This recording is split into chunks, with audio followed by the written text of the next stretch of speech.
What's up, everybody? Today is the day, over 8 years in the making. We are talking about the United States men's national team's return to the World Cup. Of course, they missed in 2018. 2014 was their last appearance. This is going to be the 10th appearance overall.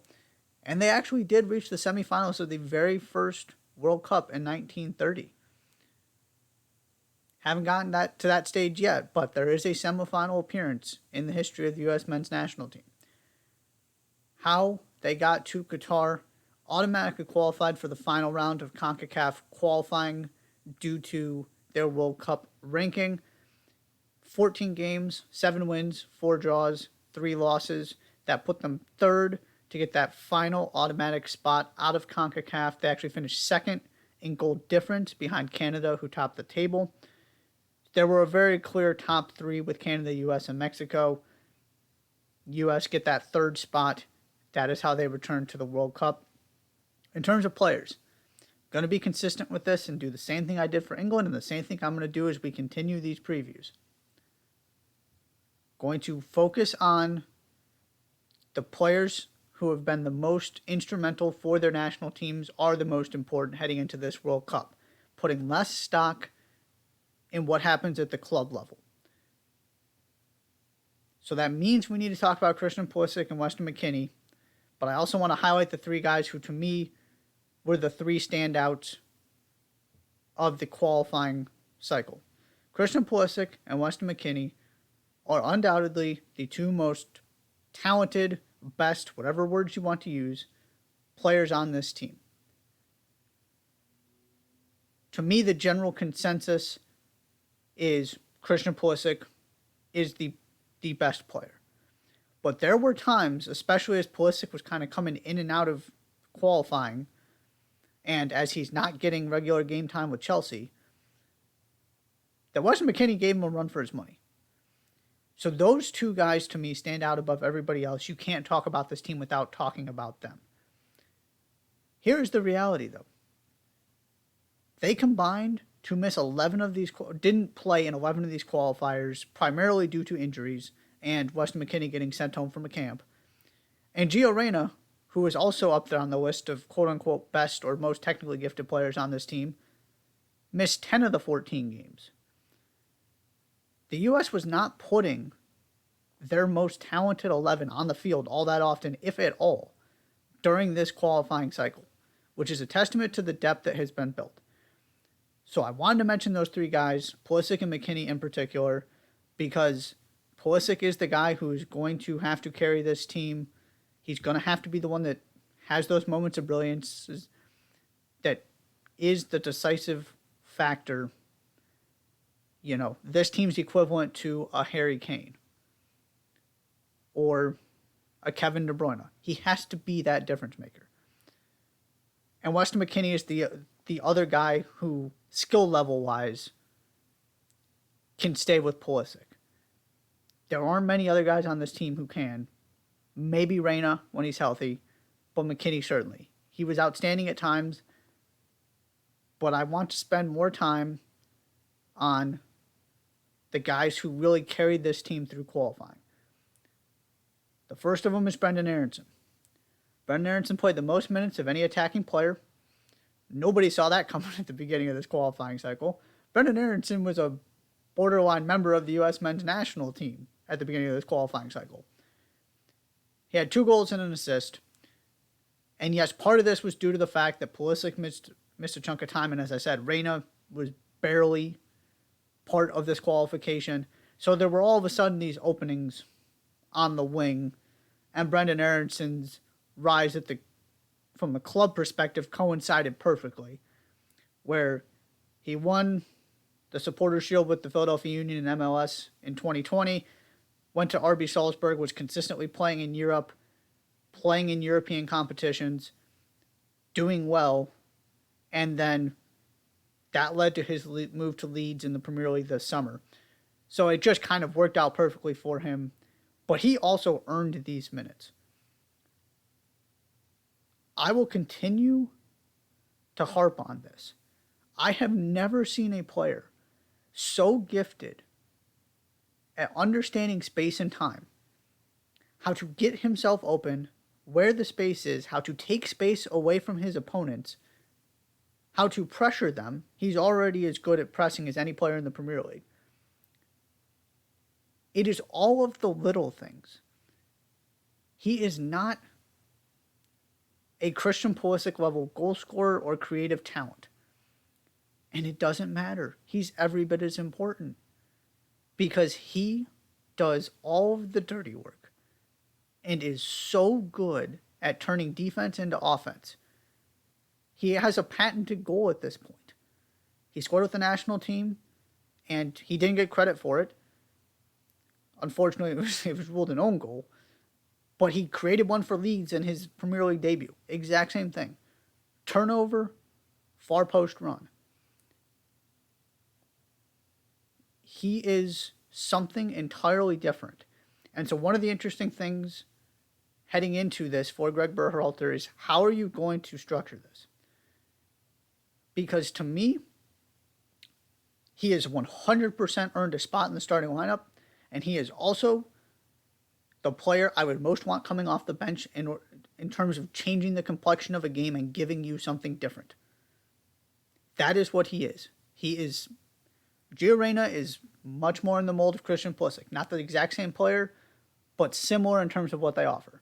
Brendan Aronson is the complete opposite.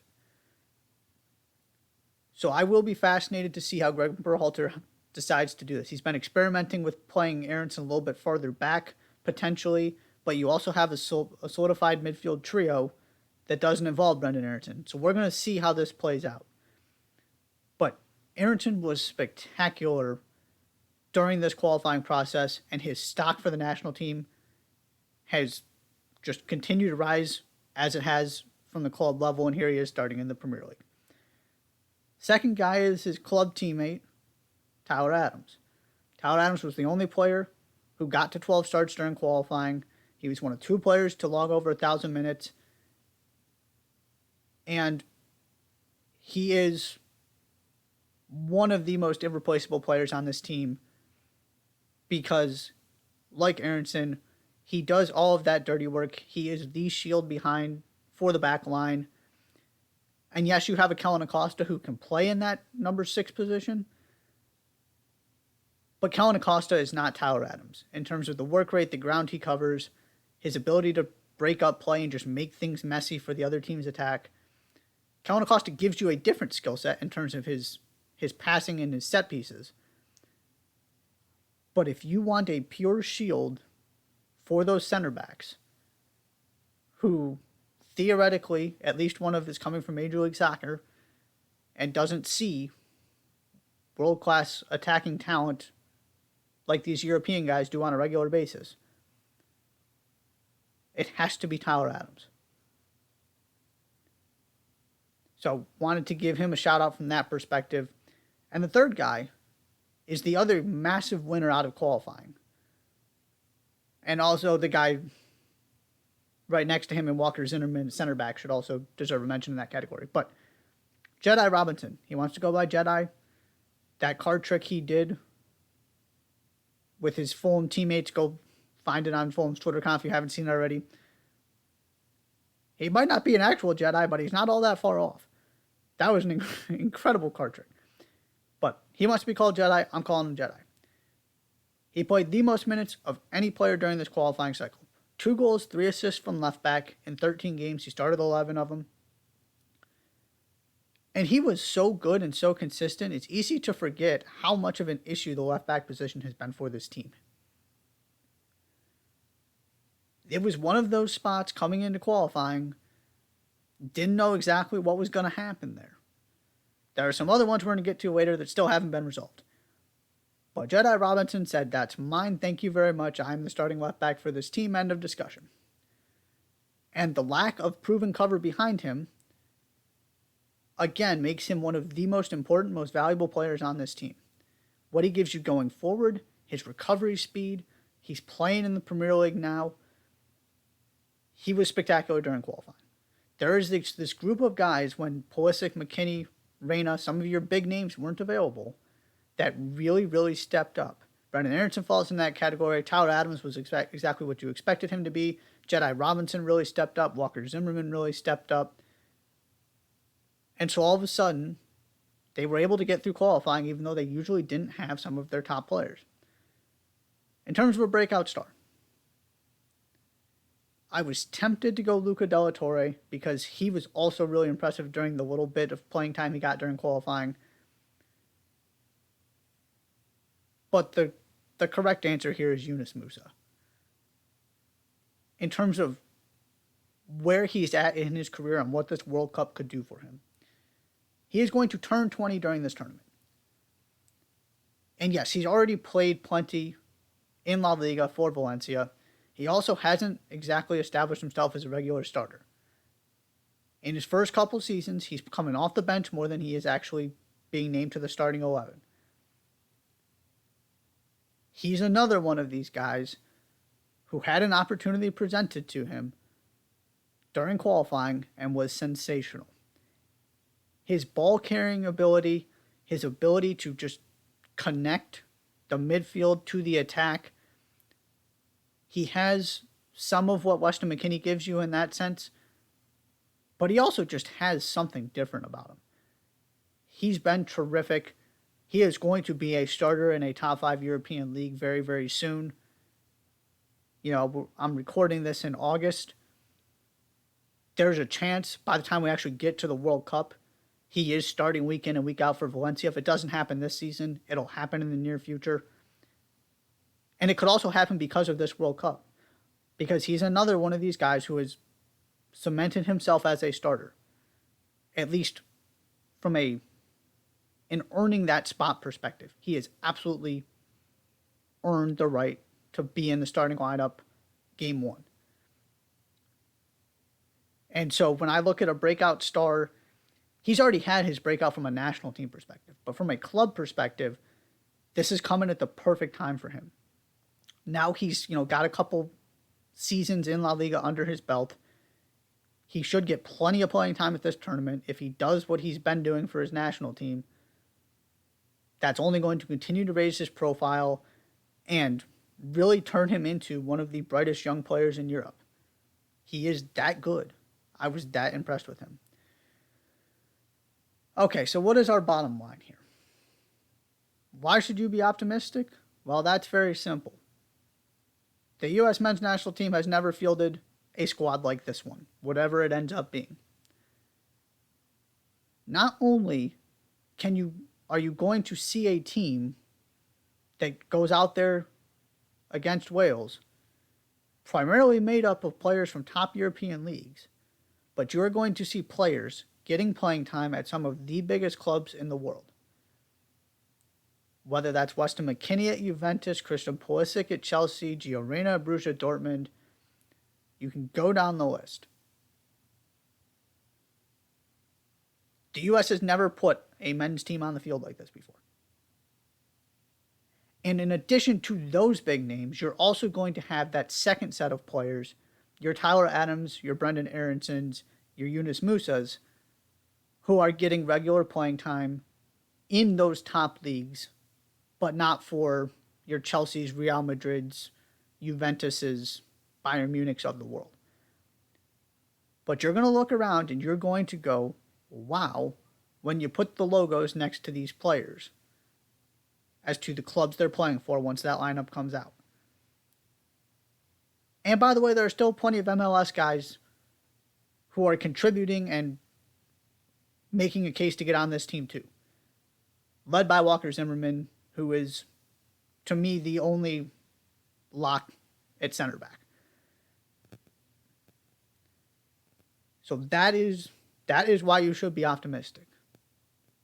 This is the best team the U.S. has ever brought to a World Cup on the men's side. Your big question: who in the world is going to play striker and who in the world is going to start a goalie? This was not hard to think about either. We'll go goalkeeping first. The situation here has changed multiple times throughout qualifying and then again with this transfer window in Europe. Because now Zach Steffen got a loan move which should give him playing time. Zach Steffen also has struggled early in his time at Middlesbrough. Matt Turner moved from playing every single week in Major League Soccer to sitting on the bench for Arsenal. So did that completely change the equation with those two guys? Because it seems like when available, Greg Berhalter prefers Steffen. You also have your other two goalkeepers. Ethan Horvath got a loan move to the Championship, and Sean Johnson is doing Sean Johnson things with New York City. But what happens if Aaron Ramsdale gets injured and Matt Turner gets a string of 5-6 starts for Arsenal in, say, September, October, and all of a sudden they can't take him out of the lineup? What happens if Zach Steffen's loan move doesn't go well? What happens if if both those things happen? Does Sean Johnson end up starting for this team? There are so many different scenarios that could still happen, and it is all going to be dependent on how these next couple months play out and what the situation in the form of these players is when Greg Berhalter actually has to start making decisions about final rosters and about starting lineups. The same thing goes for the striker position, except for it's even more of a mess. They went through numerous players at different points during qualifying, primarily Ricardo Pepi and Jesus Ferreira, but you also saw other guys get opportunities, and none of them really took hold of the position. Ferreira had some good stretches. He also scored a lot of goals against bad teams. Ricardo Pepi has not been the same player since he moved to Europe. There are also, your Jordan Peafox of the world, who Greg Berhalter doesn't seem to be a big fan of. And the bottom line is, there are 5+ different guys that could end up starting that first game at the World Cup as the number 9. It could be Tim Weah, who was also good during qualifying and can play that position, even though I would argue his more natural position is as a winger. But you have Pulisic, Reyna, and Aronson for those 2 spots, assuming Brendan Aronson is going to play out wide. So one solution is you move Tim Weah to the middle. Maybe Ricardo Pepi starts scoring goals. Maybe Berhalter sticks with Ferreira. That's 3. Jordan Peafox is doing nothing at the club level to make Greg Berhalter disregard him. He's just going to continue to score goals, you would think, based on his track record. So he's only going to make that decision more difficult. That's 4. Brandon Vasquez has arguably been the best striker in Major League Soccer this season, especially now that Tati Castellanos is no longer in the league. He hasn't gotten a sniff of the national team. But I wrote about this recently after he scored yet another goal. If Greg Berhalter is serious about form mattering and picking guys who are putting the ball in the net, Brandon Vasquez has to be part of that final squad for those tune-up games in that final international window before the World Cup. And you can keep going. I mean, it is so unclear what is going to happen at those 2 positions. That's your big question. And at the end of the day, here's the deal. This team has never been scared of playing the top teams in the world, but they're especially not scared now because they see these guys regularly at the club level. Some of them play against them every day in training. Christian Pulisic, Weston McKinney, etc. And the other big point I want to leave with here. This idea of finishing 3rd in qualifying wasn't particularly pretty. This team should be doing better. There was plenty of frustration with Berhalter during qualifying, some of it valid. I am basically at a point where I'm just dismissing all of it. And here's why. This team is the first iteration of the men's national team, I would argue, who is built for a World Cup and not for CONCACAF qualifying. These guys are not at their best when you have El Salvador and Honduras and all of these teams making life miserable for you on the road, kicking you all around, basically saying Christian Pulisic isn't going to beat us, we're just going to foul him every single time, making games choppy, bad fields, making you have the ball and, sitting in from minute one, trying to hit you on the counter. This U.S. team is not built to play that way. This U.S. team is built to play sort of the balance between being able to play out of the back and also being really good on the counter and high pressing, high energy, quick transition. There is no quick transition against most of the CONCACAF teams because they're giving you the ball. And so that is the other real reason to be positive here, is the U.S. has, historically speaking, shown up at these World Cups, no matter what the squad actually looked like and what was expected of them. Right? How many World Cups can you point to and say that was a massive disappointment because they didn't live up to their potential? Now, 2018 was a massive disappointment because they didn't even make it. But when they actually get to the tournament, the results have been very good. You now combine that with the talent available to Greg Berhalter. And the possibilities are incredibly exciting. It's a well-balanced, deep group. The expectation should be to get out of it. And then I'm with Greg Berhalter. You're playing 2 tournaments. That one you got to take care of business, and then after that, it's a knockout tournament where anything could happen. It's not the end of the world if this team doesn't get out of the group, if this team loses in the round of 16, something like that, because ultimately this is laying the foundation for 2026, when this incredibly young group of players will all be in their primes with 4 more years of experience playing some of the highest level soccer in the world, and will get to play at home. And by the way, Major League Soccer will be a completely different animal by that point too. It's a really good spot to be in, where there's this excitement about simply being back, about seeing this group of players compete at a World Cup, and knowing this is not this group's last shot, that 2026 is coming, but also this group could do an incredible amount of damage in this tournament and everything goes right. If they can find the balance between the grittiness, the resilience, the ability to dig in and sort of generate goals on the counterattack, all of the stuff the U.S. has become known with on the men's side, with their raw ability,